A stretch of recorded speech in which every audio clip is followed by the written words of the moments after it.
Architecture Month with a variety of activities that highlight and engage architecture and topics on design, and help to pull in the public and join together with the professional community. And so we're happy that each of you could join us today.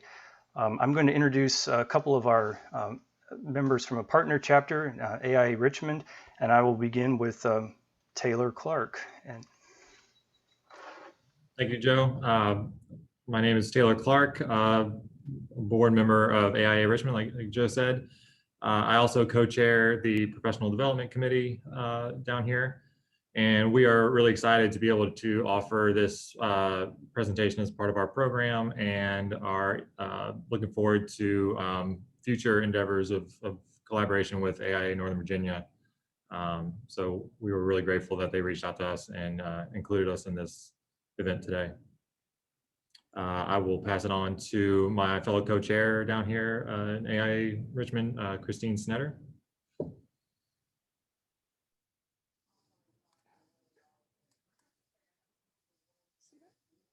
Hello, I'm Christine Snetter. I'm a member of the AIA Richmond board, and I'm also co-chair of the committee, the Professional Development Committee. Looking forward to a wonderful session. Excellent. Thanks, Taylor and Christine. And again, as a word of introduction to our presenters today, I'd say we're fortunate in some ways, as you all have experienced over the last several months of programs moving from in-person venues to the digital platform. And while in a lot of ways that is not ideal, it does allow us to connect with folks like our presenters today who are not local and probably wouldn't be able to come down for a quick presentation like this. So we're really able to take advantage of having them present to us today, and are grateful for their interest and time working with us and putting this presentation together. And I'm going to let them introduce themselves, but I will pass it over to Jay from the Studio V Silo City team, and I will let him introduce members of his team who he's brought today, and then they're going to give you a little bit of a presentation on the project Silo City today. After that, we'll follow with some question and answer period initiated by the three of us, Taylor, Christine, and I, and you'll, as the audience, also have an opportunity to ask questions of your own, which we can then pass on to the panelists. So with that, Jay, I will turn it over to you and your team. Thanks again for joining us. Well, thank you so much for having us. We're really excited to show this to you. It's really unusual to get to work on a project like this, a project of such importance and scale. And it's also really important how we tell the story through film. So I'm Jay Velgora. I'm the principal and founder of Studio V Architecture. We're based in Manhattan, and we are the overall architects on the project for Silo City. The talented people here at Studio V have been working on this project for over 5 years. I'm also going to introduce Jake Catalanotto, who is our filmmaker, who actually we have collaborated with on this, and he's a terrific young cinematographer and filmmaker who really brought the story to life for us. And I'd also like to introduce Josh Smith. Josh Smith is the first ever director of Ecology for Silo City. And he also does a tremendous amount of work in community outreach there, where he really works with the local community as well as developing all the ecological aspects of Silo City. So we're going to be really making this a little bit more of a conversation today. We want to kind of go back and forth and, of course, show you the film pretty soon. But we also want to talk about the making of the film, the making of Silo City, its importance, its relationship to the community, to sustainability ideals, and how film can really be a vehicle to communicate architectural ideas and a source for us to really describe what we're trying to do in ways that other people can't normally see. So I'm going to start with Jake. If you just show, I think you're controlling the presentation. We're going to just show you a couple images of Silo City just to warm it up, and then shortly we'll show you the film. So Silo City, first of all, for those of you who don't know it, you can go to the next, is an incredible collection of grain elevators. It's located in Buffalo, New York, my hometown where Josh lives. And this is a view right here of an aerial area of the Buffalo River. Yeah, and Silo City is actually located in a bend of the Buffalo River, surrounded by the waterfront, right next to the downtown. This is the largest collection of grain elevators in the world. And as architects, It's really important for us because it actually set the stage for the entire modern movement. These are the grain elevators that were shown by Le Corbusier's in Vers une Architecture. These are the ones that Walter Gropius came to photograph. Mendelssohn came here to see them. They really inspired the modern movement in architecture. They're incredible buildings. Keep going. But today, they're really largely underutilized, even though they were incredible vehicles to drive wealth creation and the expansion of urbanism in cities across America. Today, the vast majority of them are underutilized. And so the question is, what could we do with these? There's a remarkable individual in Buffalo named Rick Smith, who's a third-generation entrepreneur who inherited a steelworks rigidized metals from his father and grandfather. And Rick has developed a vision for these where he wants to really transform these into a series of arts and cultural uses, a development for the resurgence of downtown Buffalo, creating residential spaces, maker spaces, commercial spaces, and for years has been undertaking a series of projects with these that include really activating them organically over time, and also even changing the ecology of this area, where he's looking to create a series of gardens and elements between them. So I'd like to actually introduce Josh here, his director of ecology, and ask you, Josh, how did you first meet Rick? How'd you get involved in Silo City? Well, I met Rick at a bar. So several years ago, he was a friend of my wife's. So, Buffalo's a small town, and we met at a bar, and I have been working for a nonprofit that was doing a lot of green infrastructure work in Buffalo. And I was looking for a place to make compost. So he told me about this place, Silo City. And so I came down to check it out and just fell in love with the place. That sort of snowballed into a bunch of grant-funded sort of ecological interventions that engage community on the site, and eventually led to me being employed as the ecological steward of the site. So more on that later, because we're going to return and show you some images of that.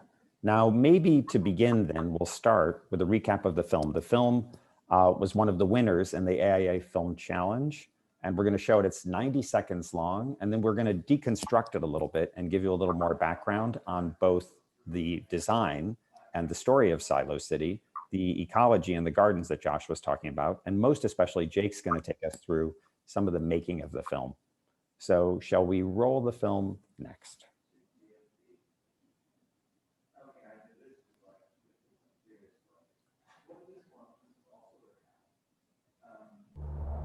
Silo City was the foundation of Buffalo's prosperity, but it isolated and disconnected this area.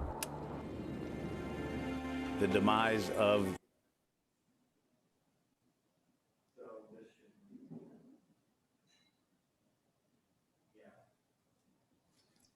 Apologies all, I'm going to begin that again. Silo City was the foundation of Buffalo's prosperity, but it isolated and disconnected this area. the demise of the grain trade left Buffalo with a bunch of hulking titans of former wealth creation and a whole bunch of members of our community here without jobs. And now we have this rare opportunity to take these ruins and use them as a vehicle to reconnect the surrounding community. Nature has begun to take over the site, and we enhance that with bioremediation projects that support the future growth of gardens and habitat.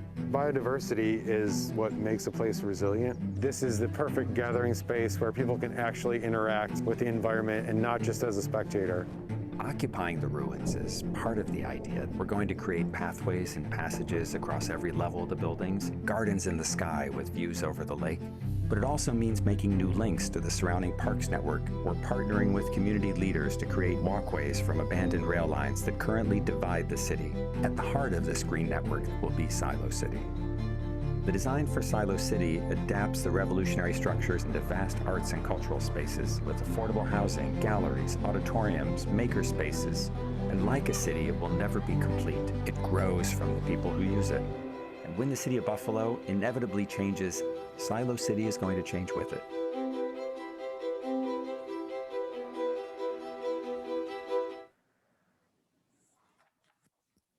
All right. So that's our film. And I thought we'd begin a little bit, maybe by taking you through just a little bit of the background, and then I want Jake to tell us also about how, you know, he really looked at the film. So shall we start with that? Shall we, let me take you into a little bit about like how we started to do the design. So go to the next slide, Jake. So part of the issue with Silo City was that when we approach the buildings today, Rick has decided to kind of inhabit these series of ruins, and they're magnificent ruins. There are a series of up to 8 grain elevators, a series of warehouse buildings, and many of them today are in an incredible state of decay, and yet these buildings are kind of magnificent. And he started in a way by organically beginning to do tours through the site, boat tours, leading people through the site, kind of telling the story, making it a little bit of a really kind of revealing these buildings and letting the public into them. Go to the next. So really, we started to think of this as something that couldn't be done all at once, that it really had to be a larger vision for the site that could evolve over time. And we'd started to develop this idea of different stages, different ways of utilizing the site and bringing people in. And so the first, in a sense, was ruins, but it was just to allow people access to the site and to sort of celebrate the magnificence of these buildings. And you can see that here in the first phase and how we tried to kind of bring that to life a little bit in the film. Go to the next. But the second part, and this is where really Josh's work came in, is organically over time, as Rick brought him in as the director of Ecology, he really started to kind of tame the wild areas around them and still accentuate them and create a series of gardens within there. And Josh is going to tell us about those a little bit later. Go to the next. So they started to create sculpture gardens, installations, gardens within. And as that develops over time, you know, Josh could even tell us they're creating different kinds of nurseries here for developing greenery, both for the site and for other areas. And the greenery could be both around the existing buildings, as well as more and more, we're going to be looking at putting it on some of the giant roofs of these buildings, which are really almost the size of football fields in the sky. The next phase. So Silo Passage is an unusual one where there are a series of tunnels, bridges, connections between the buildings, including a lot of the old conveyor systems across the roof. And we started to develop the idea that maybe we could create a passage that would link the buildings together. And even before the buildings are fully developed, that it might be possible to create these kind of connections through them so that we could activate them and allow people to see the different buildings safely, kind of an extension of the existing tours on the next slide. So you can see that this idea of creating a passage linking them would actually offer kind of a way of kind of going through the entire site and linking together different installations and elements. And the next and last, the final vision for Silo City for us is the activation of all these buildings, where we would over time turn them into residential spaces, maker spaces, commercial spaces. And you can see how we could start to carve out some of the elevators themselves to create large volumes within the interior. Go to the next. And so overall, we started to look at a larger vision where these 4 different phases could even overlap in different ways. At some stages, all of the site is still partially a ruin. At various stages, all of it can be a garden. And at various stages, one can move through the different passages as well as develop the individual buildings over time until it really becomes the larger vision of Silo City. And then just a couple more slides here that just show an overall isometric, kind of with a cutaway that reveals all of the different buildings, all of the different uses, and how it might look when it's fully built out over time, say over the next decade and the next. And then we really looked at each of those buildings and their relationship to the landscape, including these paths and passages, using the old rail connections, activating and creating links to the waterfront. Next, as well as really what could the use of each building be? And in particular, looking at the mill and warehouse buildings more for residential and commercial use, and the elevators themselves, reserving that more for arts and cultural uses, galleries, museums, art installations. So this was the overall idea. Now I want to turn it over to Jake a little bit and talk about how do we communicate that into a film? How do you create a structure for that, Jake? Well, I came on to this project for the AIA Film Challenge, which the challenge of it is to fit an architectural project and explain it into 90 seconds. Studio V sent me a brief of the project, which was 22 pages, single spaced. And so the big challenge was fitting the grand ideas of Studio V into an accessible structure. And there was really no way that we weren't going to use the 4 evolutionary stages, that is the core of this project.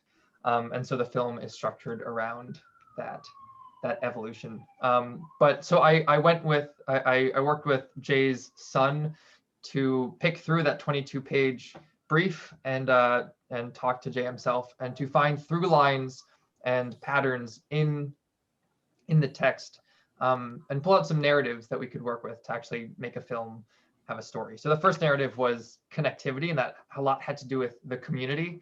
The first stage being ruins. There's a sense of isolation. It was isolating the community. It was disconnecting it from its waterfront.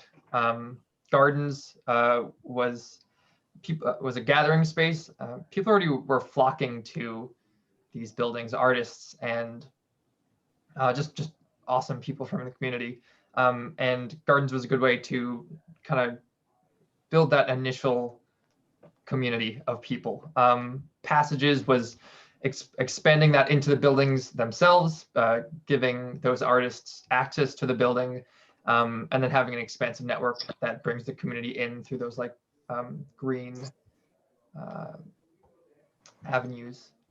And the last stage, being Silo City, is like a new community center, a new core, which Jay talks about a lot, creating new centers. And in that would be a certain amount of economic opportunity and connecting Buffalo to a larger network. And the second narrative, which I cared about a lot, was this idea of a green city, of like a new, more sustainable way of living in cities in America. The first stage being ruins, showing the industrial damage that happened to the area. With Gardens, Josh Smith and his team working on ecological regeneration, the green network of passages spreading outward, so just green space in the community. And the last stage being like a new, like I said, a new way of living in America almost. I think in our culture, we are uniquely not ready to respond to climate change. We've always put a big barrier between civilization and the wild, and this project always seemed like a beautiful mixture between those two. That second narrative does not come up as much in what Jay is saying and what Josh is saying. So we had to explore it more throughout the visuals, which is where the storyboards really helped out. Jay encouraged these storyboards a lot, and they ended up being very helpful in putting the story together. And I knew to convey the fact that this was a project about sustainability without saying a lot about it. Like the main talking points of this project in terms of how sustainable it was, how much carbon emissions were going to be saved by not just building a new building, by reusing the old one, the solar panels being put on the roof that was going to be made by a local manufacturer. That wasn't mentioned in the video. It would just kind of have to be shown. And so green was always super important in the process, just to show what this project could look like. And it was cool seeing some of these final renderings actually pop up in the video. And I think I'll pass it back to Jay. Thanks, Jake. So the other part I thought I would just show you is, as we developed it further, keep going. And we had to figure out how to include this within the film itself. So we started to create these kind of renderings, which weren't typical architectural renderings. It was really important to us that the project not really remove the history from these buildings. Sometimes I refer to the buildings, they have these beautiful concrete skins. We talk about them like elephant skin or rhino skin. Our goal was not to clean up and restore the buildings. Our goal was to keep them as these kind of magnificent reminders with their patinas, but to build in and around them, to put gardens all around them and on top of them. So we had to develop rendering techniques in order to show that, which you can see in some of these drawings. Next. And then we had to figure out ways to kind of show the complexity, where it was really important to us and to Rick that we don't put any windows in the elevators. We didn't want to puncture them because they're such pure volumes. So we created ways of putting skylights above, gardens on top of them, carving out spaces within. We worked with this incredible structural engineer, Robert Silman Associates, who, when we found the original drawings for most of them, including the 1915 structural drawings of the grain elevators, actually in one of the shacks on the space, and we kept them and digitized them and preserved them, we found that we could actually carve out the volumes from the buildings and they would still hold themselves up and become these kind of passages that would be filled with light. We came up with different program uses for the elevators, mostly arts and cultural, museums, but also even swimming pools, velodromes. These top lit spaces with carved out volumes could really become kind of incredible spaces and an inspiration. And then we use these drawings to start to attract some of the different groups that would become involved with the project to help fund it and make it real. For example, arts and institutional groups, developers, and in fact, the first phase for the American Warehouses and Mills is now under construction for the first residential buildings, which will include a large proportion of affordable residences, as well as some maker space on the ground floor and regular residences too, as people begin to move back into the downtown of Buffalo. So this kind of gives you a sense of how we developed it. And even it was interesting to me where Jake had to develop different techniques, like how would he show the drawings? Instead of just showing them all, he would animate them in different ways. He would move across them. He did certain things, as you saw in the film, with his computer screen, which I loved, where he found ways to film the elevators themselves and then introduce the drawings into the story and the narrative. So I'd also like Josh to talk a little bit more about the community engagement side, because you saw that in the film, and I think we have some images of that because he's been doing some amazing work. So Josh, could you tell us a little more about how you work with neighborhood groups and how that's part of activating Silo City? Sure. Sorry, can you hear me? Yep. I had to switch devices. Okay, great. Yeah, so, you know, for about 7 or 8 years now, we've, you know, really from the grassroots started just coming up with projects off the cuff and executing them. So, you know, we started off with making compost here. And of course, like there's all sorts of opportunities for education around compost, food waste diversion. And we've done, you know, so we've done projects that are, you know, $2,000 US Fish and Wildlife, creating pollinator habitat with, you know, urban grade school kids on up to, you know, the few $100,000 projects of waterfront restoration, sort of buffer projects. But it's all really, you know, a huge focus has been like the community engagement aspect of this. So we have thousands of visitors that come through Silo City every year. And it's just like a really intense opportunity to engage folks. So, you know, my grandfather, you know, was a tugboat captain that worked the Buffalo River. And, you know, my Irish Catholic family is from the surrounding neighborhood. And so just really trying to, you know, re-engage with the surrounding neighborhood has been a key aspect. Fantastic. So Jake, I think you're going to take us back now through the film and show us like how you tried to bring that story to life a little bit, right?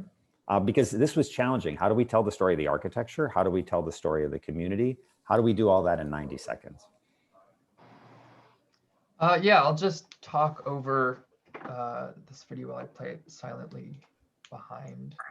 Showing up to the site, I shot this footage like 2.5 years ago. I just fell in love with this place immediately, and fell in love with the people that were there. I think Josh speaks to the community members that show up to this place and just have a lot of love for it, including or chief of which is Rick, the owner of the place.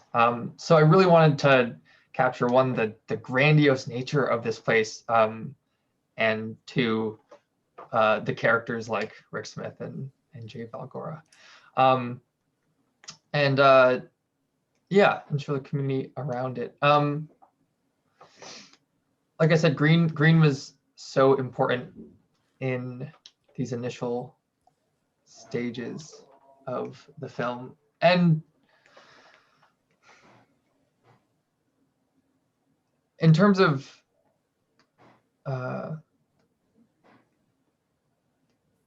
I'm not going to speak to putting the film together. I'll just speak more to the the kind of special aspects of this place.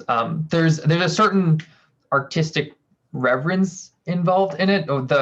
I did a short documentary on Jim Watkins, known as Swanee, who is the caretaker of this place a few years ago, and he talks about the attraction that people have to this site. And I think that was one of the main things that I wanted to be able to capture in this, that people just show up here. And there's a reason why I show up once and want to spend as much time as there is possible. And there's a reason why Jay is drawn back to this site, and why Josh asked to have a job there. And I don't know. Yeah, I really hope that this project continues to escalate. I'm going to pass it back to Jay. So bringing it back around, and then we want to really get your questions.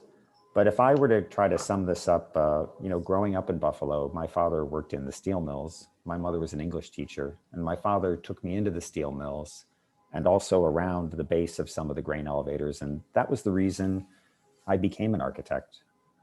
Coming back to this project, I met some of the folks from Rigidized Metal at an AIA convention at a conference like the one you're attending virtually. And I reached out to them and to Rick's sister and asked if I could get involved with this project and volunteered with Rick. We sent an army of interns over there because there were no drawings of the space. We uncovered the first original drawings in Swanee's shack. Swanee was living on the site at that point, and we asked to take those back and digitize them. Now we've created a permanent digital record of all of the buildings and the drawings that were there, and we flew drones, built three-dimensional models. It was a labor of love for us. Really, I feel as an architect, it's a privilege to work with people like Josh that are working with the local communities, and to work with really young creative folk like Jake who can help tell this story and kind of bring it to life.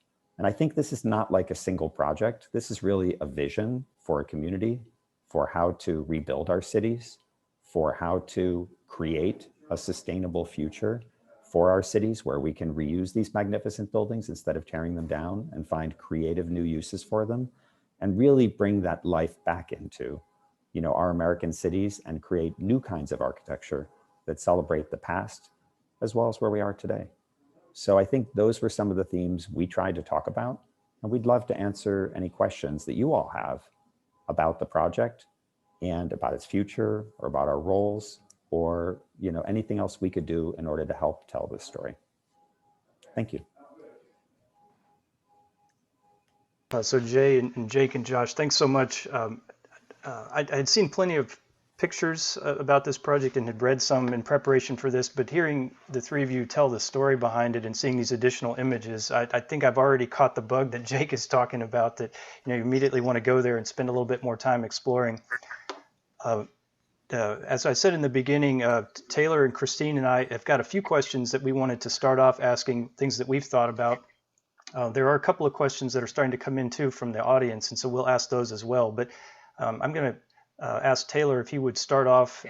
Christine will go next, and then and just asking questions of you on the panel, and probe a little bit more into the story that you have eloquently presented so far. So Taylor?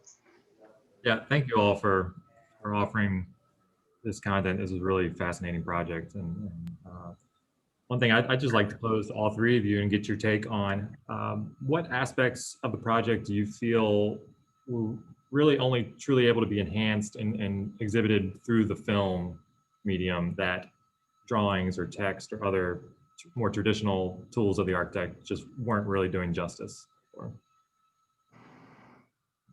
And maybe I'd start that it's the temporal aspect of it. A lot of times I think in the past, architects have a vision that we create a building and we create this thing and it's there forever. And instead, we really saw this as a continuity of a series of buildings with the community, and we're just the stewards that are helping initiate them into the next phase. And that's a hard thing to tell just in drawings or renderings. And I think that the medium of film is particularly suited to telling that story of the continuity of the past and the present and the future of the site. What do you guys think? What do you think, Jake? I think the temporal aspect is so important. The whole design has to do with an evolutionary stages and being able to present that over the course of time, which is just a key aspect of film, was fun. I also think that architecture is not just aesthetic; it's experiential, and sometimes that's hard to capture in words or just an image. I think film is uniquely powerful in putting the viewer in a space. I think there's a lot of similarities between cinematography and architecture in terms of guiding the eye, providing an experience, and paying attention to light. So yeah, just putting someone in the space and with the people there, I think is important. And Josh, I'd ask you, like, these photos are amazing. Like, you're bringing the site to life every day. We're just coming in and trying to affect things over the long term, but you're there day by day, season by season. Do you ever film any of your events? I mean, these photos are beautiful. I hadn't seen even some of these before we put this presentation together. Can you talk to that a little? Sure, yeah. Well, I really appreciate Jake's film because, you know, I'm here experiencing the site in real time and over time, and it gives you much more of a taste of the actual place than any of these drawings or websites or little snippets that you'll find on the internet can give you. So hats off to Jake. And just you know, I feel like some of those green shots really gives you the sense of fecundity of the place, especially during the summer. But yeah, so just because I practically live here, I'm here most of the daylight hours. You know, there's a lot to absorb. It's 27 plus acres, and it's a huge grounds, and there's all sorts of different groups that are involved in various capacities. And so, you know, in the short time, you know, in the time scale of this place and the development of it, you know, the short bit that I've been here, I've seen massive amounts of change, and just being able to convey that is always a difficult process. So, you know, a live tour is always the best option to get your mind blown. But aside from that, I think the film really, you know, did some justice to the place. Thank you, Josh. So, following up on what you just said, Josh, I would like to ask, how do you balance the ecology of the site with the building development? Yeah, I'm sorry, should I go ahead? I'd say that's a huge challenge. So for about the last 10 years, you know, there's been no one living on site aside from Swanee Gym. And we had a lot of human use of the site, but it had basically been through decades of abandonment, and the use of the site was sort of as this temporary autonomous zone of artistic endeavors. And so the human use of the site was easy to balance with the ecological uses. But, you know, we're just entering construction of the first phase of housing development, and we're sorting a lot out as we go.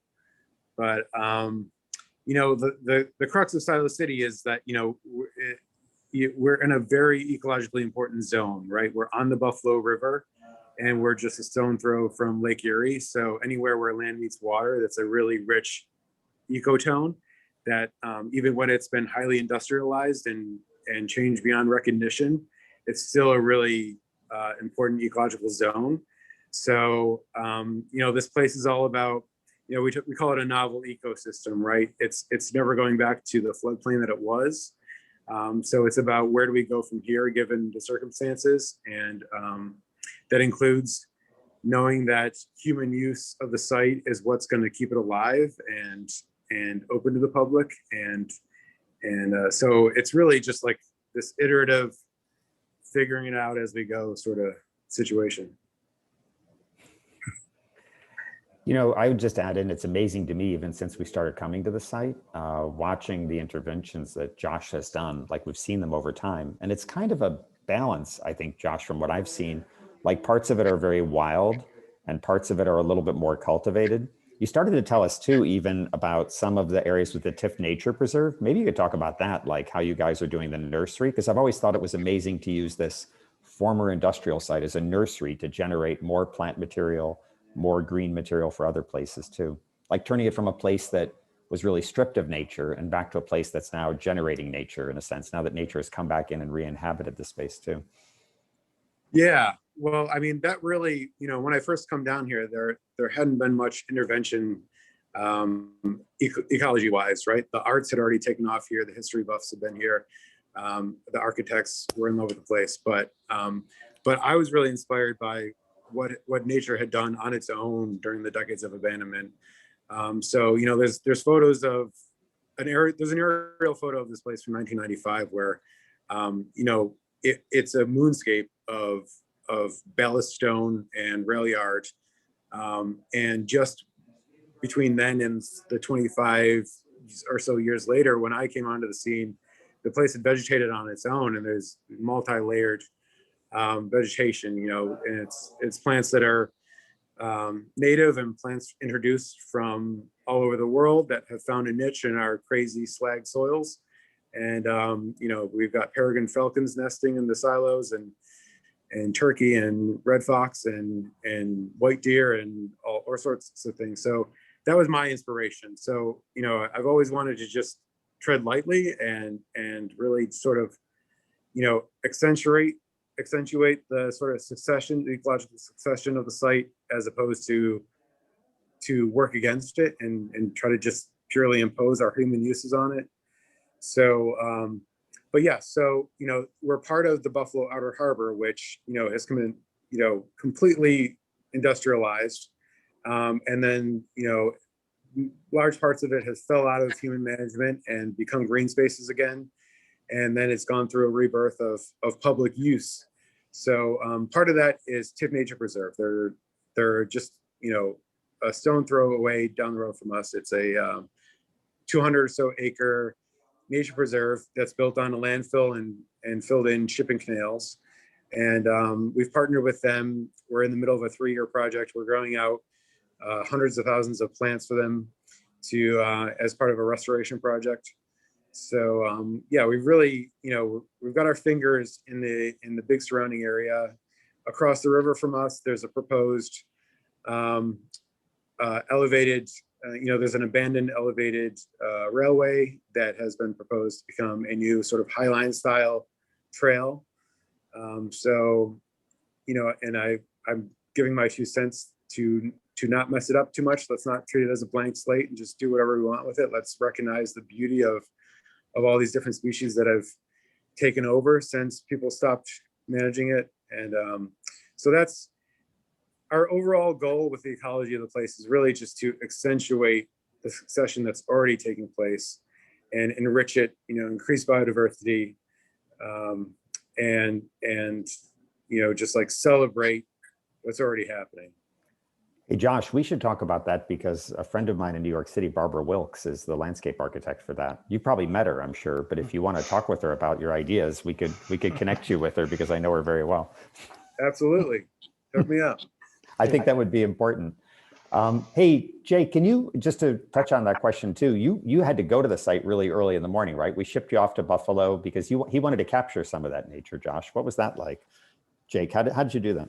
Yeah, well, yeah, I was the day before, I was taking videos of the site around noon or in the afternoon, and Josh kind of whispered in my ear, I'll leave the gate open, come here at 6 a.m. That's when you'll get the good shots. And yeah, the place really comes alive in the morning. And I had been to the site before in autumn and in winter. And just the sound of the place, how alive it is with birds and insects, it was wonderful. Great early morning experience.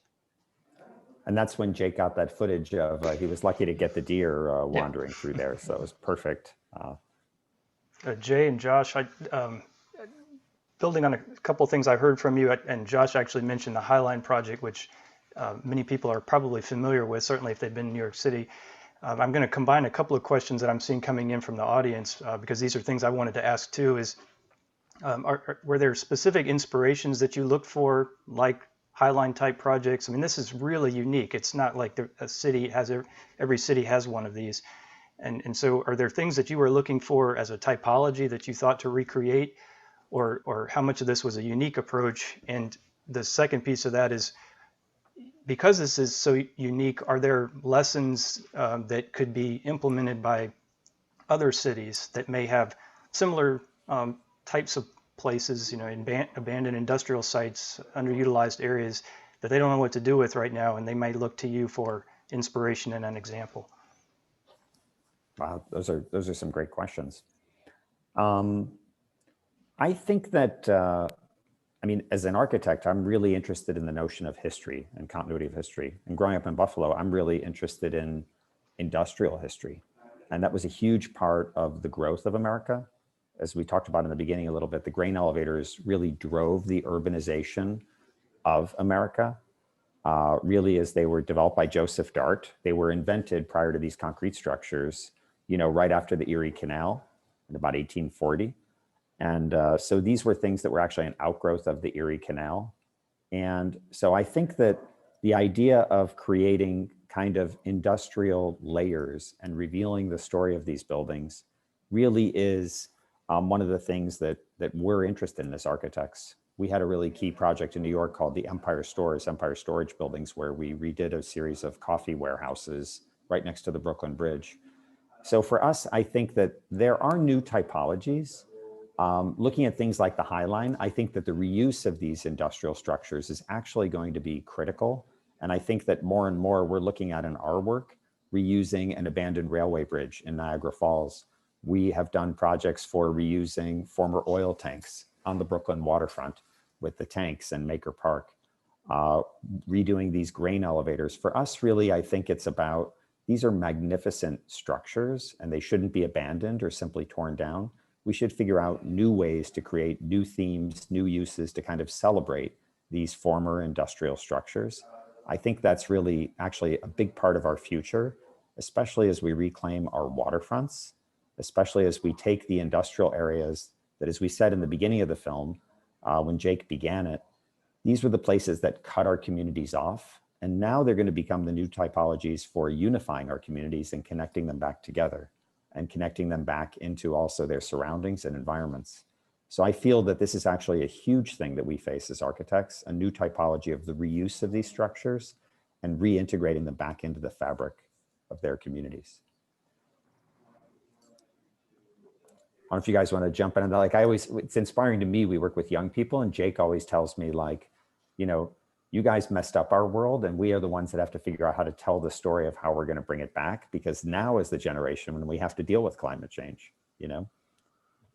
This is the legacy that we've bequeathed to these young people, and now we have to try to solve it while there's still time. We'd appreciate any help.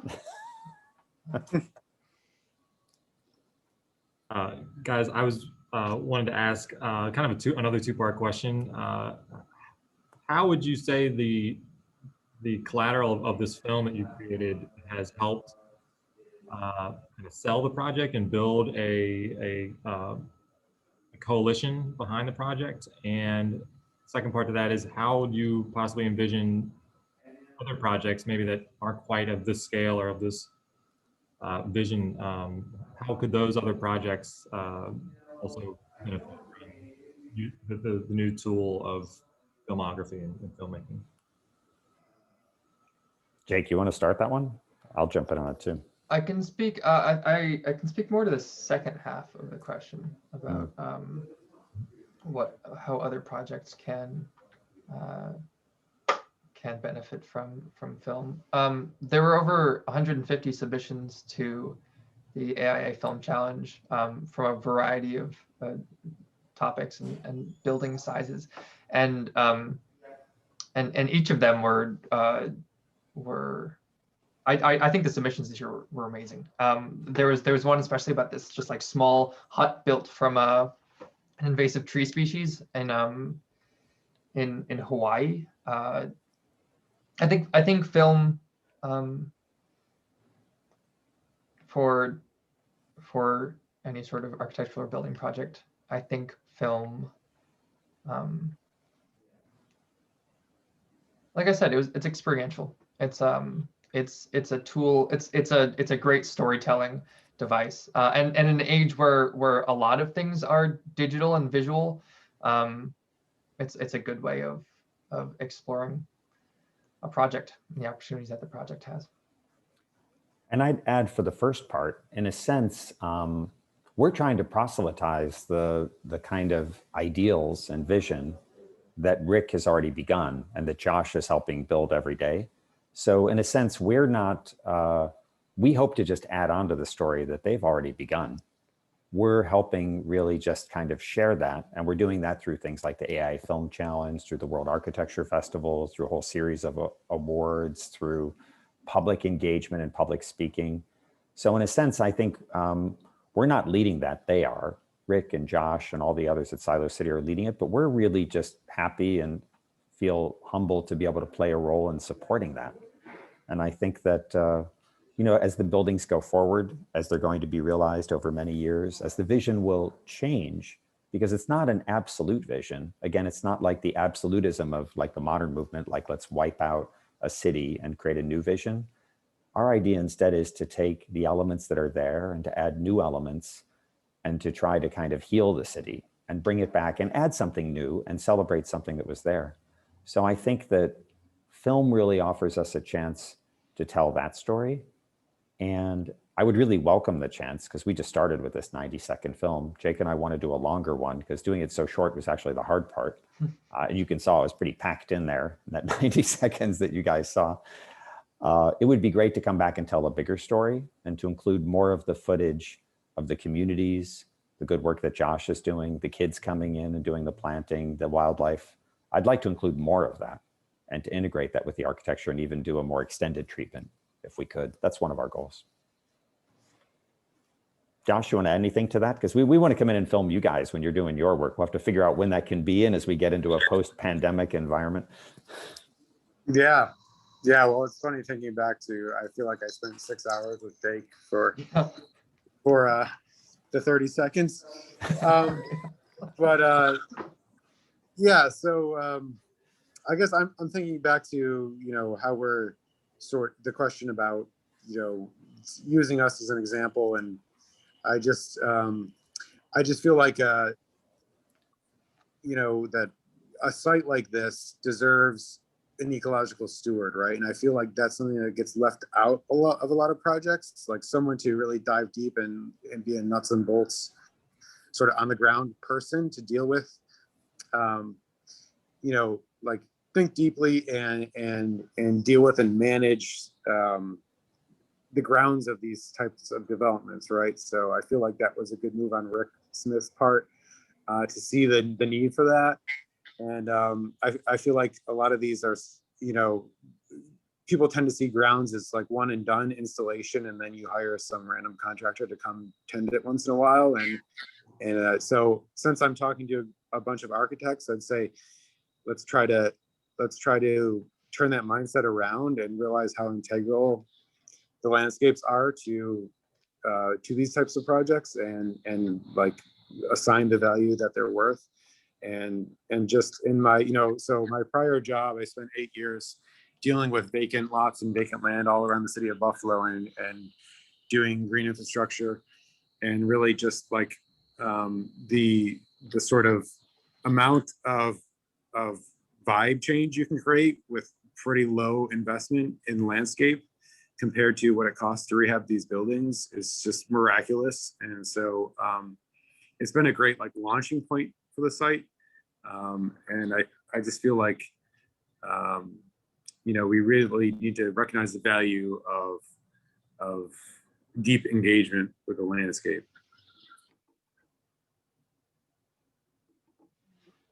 Yeah, we have another question, which is actually, I guess, more specific based on where the project is located on the water.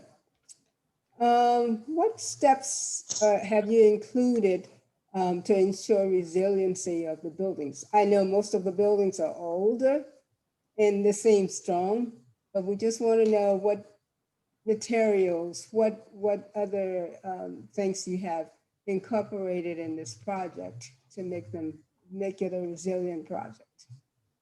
You want to start it, Josh, or do you want me to start that one? I could. Yeah, if you want to start, I'll jump in. So we do a lot with resiliency.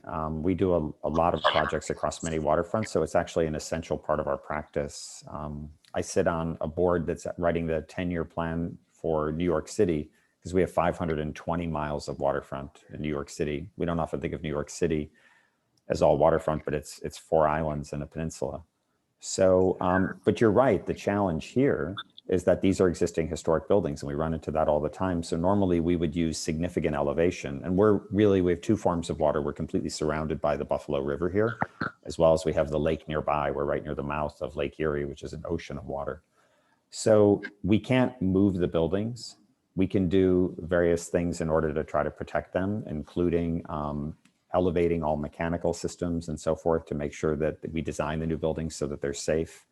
There's significant remediation happening on the current sites because infiltration of water can also lead to moving of contaminants. So with the new buildings that are under construction or the renovation of the first buildings, there's significant brownfield cleanup occurring, which is great because that's the first time that's happening with the site, as well as I think what Josh is doing is leading to significant bioremediation on the site where, through plant material and so forth, he's cleaning it up. But we can't really elevate the building, so we have to do it more through protective and defensive strategies because we're really working with existing structures. When you get into the middle of the site, the elevation's not so bad. And on the edges, Rick has also done certain improvements too, including, cleaning up some of the edges and so forth. But this is a site where we can't really use elevation as a strategy. Josh, I don't know what you want to add to that. Yeah, well, I think that, right, that's a major issue. I'm glad to hear people using resilience, because I feel like that's a theme of the site, right? Just what's happened on its own. But, I've seen the damage the river can do, right? So we're on the Buffalo River. It's highly channelized. Humans have armored the banks. And so it's constrained the river and absolutely creates issues. And I feel like the future phases of development that will be more and more of an issue just because of the different types of construction that we're using in the different complexes. I think it's going to take a lot of creativity and, there's been the Buffalo River, there's been, many, many millions spent on rehabilitation of the Buffalo River over the last decade or so. And I think we're going to play a key part in that. And part of that is figuring out how to create more of a living shoreline, given the conditions that we start with. So, most of Silo City is a hardened shoreline, right? And so in the little half-acre zone that isn't, we've already done a DEC funded riparian buffer project. So, it's good. It's a cumulative effect, right? It can't just be our little 27-acre property. It's got to be everyone along the river realizing they're part of an ecosystem and doing what they can to make it more of a living and functional ecosystem that can still, preserve human use of the buildings along the river. Hey, Josh, I think you'd approve, even in New York City, we're doing more and more living shorelines on our big developments here in the heart of New York City. That's actually all the trend, exactly what you're saying. Great. Joe, I can see we got to hand it back to you. Yeah. Yeah, so Jay and Josh and Jake, we're almost at the end of our hour, and I actually got a request from our host to end a couple minutes early. I guess we have the fortunate case where we have additional programs coming through, so it's a good sign, right? Everybody wants to talk about architecture and design. Who can complain about that? There were a few questions that came through that we didn't get time for, so if you don't mind, we'll pass those on to you, and then we can distribute them to people who were participating today. But I would say on behalf of our partners at AIA Richmond, Taylor and Christine and others, thanks again to the Silo City team, to Studio V, to Josh, to Jake. This has been excellent. It's inspirational, for architects, we have non-architects on the call. I mean, it's really appealing and it gives us something to hope for and also to be inspired by. So we really appreciate your time today. Hopefully we'll see you again, find out a little bit more as the project progresses. Thanks so much for having us. We really appreciate the opportunity to tell the story of this wonderful place. And it's been a thrill for me to work with people like Jake and to work with people like Josh to make this thing a reality. Perfect. Thanks so much again, guys. Take care. Thank you. Thank you.